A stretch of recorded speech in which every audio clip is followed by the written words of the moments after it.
What is good, YouTube? Quinn Wade basketball analysis coming to y'all with that instant analysis on the Toronto Raptors defeating the New York Knicks. This was a pretty intense game, a pretty fair play game. Both teams was on a similar level. Both teams are trying to avoid the play-in, and both teams are grinding on MLK Day to increase their standings. This was a game that went into overtime. Not much of a surprise there because both of these teams like to play a little slow. They like to grind out games. They like to eke them out sometimes too. And it's understandable as long as you win games. That's the whole point of the season. That's the whole point of the playoffs is to get the job done. And both of these teams have done a decent job of that. The Knicks fall to 25-20. They're 11-12 at home. The Toronto Raptors go to 20-24. They're 6-13 away from Toronto. They won the first quarter, the Raptors 29-25. They lost the second quarter 34-27. They lost the third quarter 28-25. And then the fourth quarter 29-23, a comeback attempt by the Raptors, which ended up working because in overtime they outscored the Knicks 13-11, giving them a 123-121 win over the New York Knicks, which is a much needed win to keep them in hopes of making the playoffs. Something that they did pretty easily last year. They had some bumps and some bruises, but they was able to get it done. A lot of people looked at the Raptors as a team that can be top six in the Eastern Conference coming into this season, and clearly it hasn't worked out that way as they find themselves 4 games below 500, which is just unfortunate. Pascal was a force inside the paint, not so much outside of the paint on the perimeter. 20 points plus 9 and plus minus. He did foul out with 6 personal fouls. He did have one turnover, 3 blocks, so he protected the rim pretty well, covered space, and I feel like he was a deterrent a little bit tonight. They needed him to play as hard as he could to help them win this game, and often that's when they win the games, when they're engaged and locked in as a complete team and a total effort on both ends of the court. He also had 9 assists, so he found cutters, he found shooters, he got out in transition and made the right play. He also had 8 rebounds. 2 of his rebounds was offensive. 6 of 7 from the free throw line. 0 of 7 from three. Could not make it from deep at all tonight. Had some good looks and some he forced up, but just couldn't get it to go. And that led his field goal percentage to be 7-19. He did play 46 minutes, so that's a long game for him. Even though he couldn't complete it the way he wanted to, they still ended up with the win. OG Anunoby 10 points, -10, -1 and plus minus. 5 personal fouls, 1 turnover, 2 blocks, 3 steals, 3 assists, 5 rebounds. He had 2 offensive rebounds too. 2 of 2 from the free throw line, 2 of 7 from three. He was 3 of 10 from the field. He hasn't really become the player you would hope that he would have became after Kawhi Leonard left. His defense has been solid, hasn't been elite in a while. His offense hasn't come along as much as you would like. He hasn't been that 3-and-D guy either, as his three-point shot is decent, not great or amazing or outstanding. But you will take him over a lot of other players still if you had to choose. Scotty Barnes did a good job facilitating and playing in the painted area in a perimeter oriented game. I feel like he has been a little bit decent lately.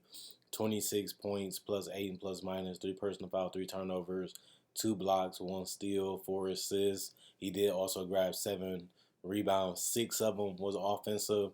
Just a great job using his length and his size and his athleticism to get the rebounds and even get them back up.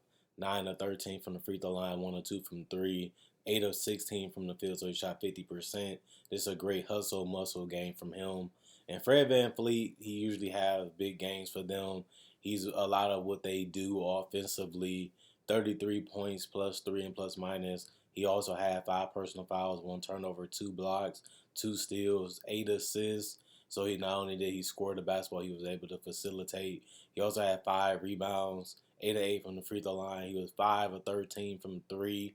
So he really did stretch the floor and give them some space and knock down some shots, even some big ones. 10 of 23 from the field, So he did mix it up besides just threes. He got to the basket, got the mid-range to go, the floater game going. Gary Trent, 18 points, plus 4 and plus minus, 2 personal fouls, 1 block, 1 steal, 2 assists, 5 rebounds, 2 or 3 from the free throw line, 4 of 8 from the three-point line, 6 of 14 from the field. He just added scoring and speed, and I think they needed that. He really did give them some shot making ability that they was missing. He injected some life into them when they sometimes didn't have it.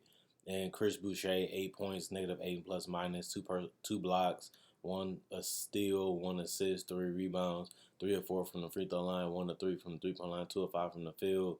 Herman Gomez, 0 points, +5 and plus minus, 1 personal foul, 1 rebound. He also was 0-1 from 3, 0-2 from the field. Purchase Achua, 8 points, -8 and plus minus, three personal fouls, 8 rebounds.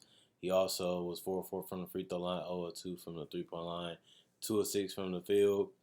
And Malachi Flynn, 8 points, -2 and plus minus, 0 from 3, 0-1 from the field too, because that was his only attempts.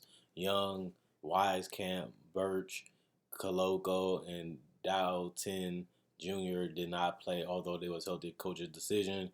They did still struggle to score the ball efficiently and effectively, 39% from the field and 29% from 3, but they did get the bulk of their scoring from the free throw line, 34 of 41, 82%.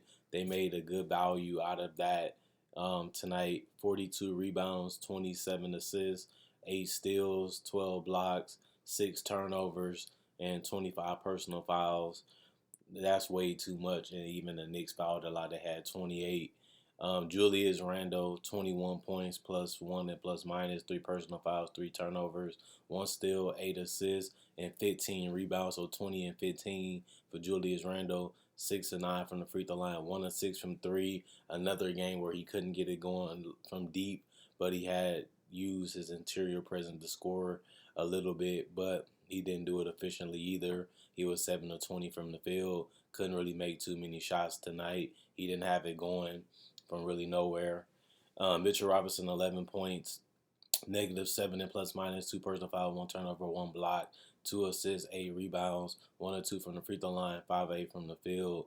Jalen Brunson, 26 points, +2 and plus minus, 5 personal foul, 4 turnovers, 1 block, 2 assists, 7 rebounds, 2 of 4 from the free throw line, 2 of 6 from 3. He was 11 of 29 from the field. He really had it going, getting to the basket, hitting the floater.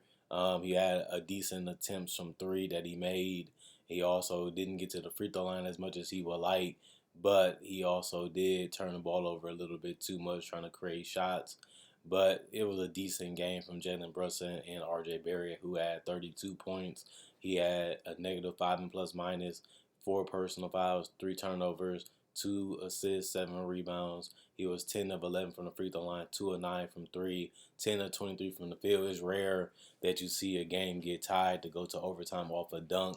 That's a straight line drive. Usually defense is better than that to allow something that easy to happen. But it did happen tonight, and RJ Barrett was the guy that made it happen. Unfortunately, it didn't help them win the game. They ended up losing anyway. Quentin Grimes, 10 points, +3 and plus minus, 3 personal foul, 1 block, 1 steal, 2 assists, 7 rebounds. He was 2 of 2 from the free throw line, 2 of 4 from 3, 3 of 5 from the field. This is a great job rebounding the ball and spacing the floor and using his athleticism to their advantage as a team. I feel like he just fits better and just makes them overall better. Obi Toppin finally healthy, and it's good to see him back healthy. 5 points, -3 and plus minus, 2 personal foul, 1 steal, 2 rebounds, 1 of 1 from the 3-point line, 2 of 4 from the field. Hardenstein, 2 points, +2 and plus minus, 2 personal foul, 1 block, 1 assist, 5 rebounds, 1 of 1 from the field. Miles McBride, 0 points, -8 and plus minus, 2 personal foul, 2 rebounds, which was offensive.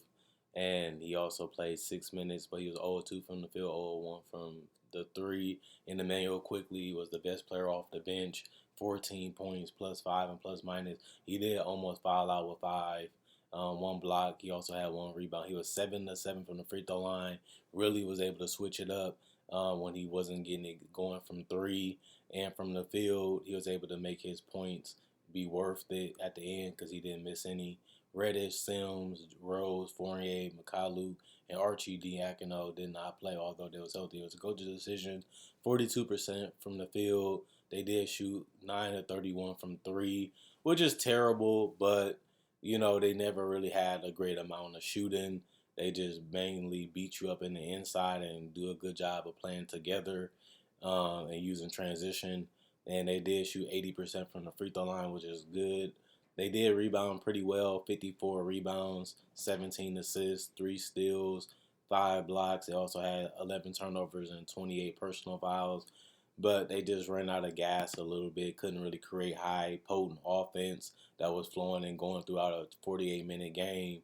They got slowed down, they got bogged down, they got a little stagnant throughout the game. And unfortunately, that was one of the biggest reasons why they lost. But only one team's going to win. Both teams have similar styles. Both teams don't really have go-to guys that can get them buckets when it matters most besides Siakam and Randall. And they don't have enough around them to really be weaponized correctly. And since the coaching staff does the best they can to mix things up and switch things up defensively and offensively, I feel like it was a well-coached game, a well-played game, a lot of a scrappy type of game, but also it wasn't the most high-skilled level game where shots are being made, shots are being distributed, throughout the entire 48 minutes. But it happens. You are what you are your personnel, you are what the coach can make you be, and he can get the best out of you to the best of his ability. And I feel like this was a solid game to watch and a solid game played. It just, the Knicks came up a little short, and they should have won this game, but they came up a little short, and the Raptors needed to win this game so they can keep their hunt into the play-in tournament and don't fall out of that race. And hopefully they can be able to get back into that top six like they was last year. But if they don't, it's still a blessing to be able to make it to the playoffs and be competitive, as their rosters, they're pretty decent and they have a lot of talent and a lot of good pieces to where they always won't move away from getting the next superstar, and then they can be possibly contenders. And the Knicks have a great core and a great nucleus intact to where they can add another great player and they can be real threats in the East, as they are already one of the best teams in the entire NBA. They come into the game 10th in the entire NBA record-wise. That's better than what everybody would have thought, and yet it's reality. Other than that, continue to like, continue to subscribe, continue to check out my Facebook page. That'll be in the description. Check out my podcast. That'll be in the description. And also continue to like and hit the notification bell, as that's another way to stay up to date on the content and get it first. Other than that, Quinn Wade, Basketball Analysis signing out.